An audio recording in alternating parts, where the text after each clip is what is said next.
অনেকে রোজা রাখে কিন্তু নামাজ পড়ে না, তাদের সম্পর্কে কি বলবেন? রোজা রাখে কিন্তু নামাজ পড়ে না, এদের সম্পর্কে বলবো তারা লুঙ্গি খুলে পাগড়ি বাঁধছে।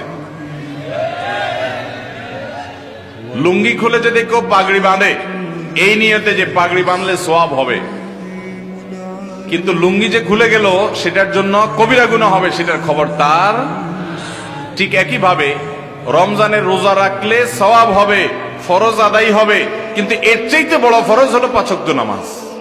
তা আপনি সেটাই যদি বাদ দিয়ে দেন তাহলে এই রোজা রাখলেন, তাহলে এর চাইতে বড়টা বাদ দিয়ে আপনি কম গুরুত্বপূর্ণটা করলেন। ওইটার তো এটাও ফরজ, কিন্তু ওইটার চাইতে কম গুরুত্বপূর্ণটারে গুরুত্ব দিলেন, আসলটারে গুরুত্ব দিলেন না।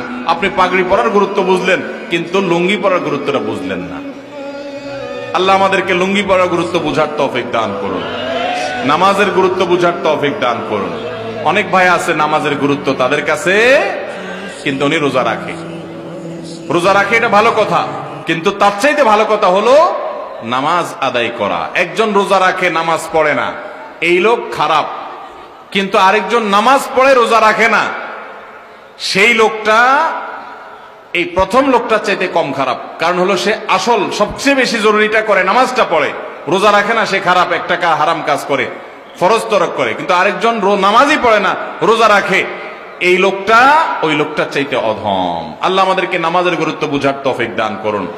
ঈমানের পর নামাজের চাইতে গুরুত্বপূর্ণ কোন কাজ মুসলমানের কাছে থাকতে পারে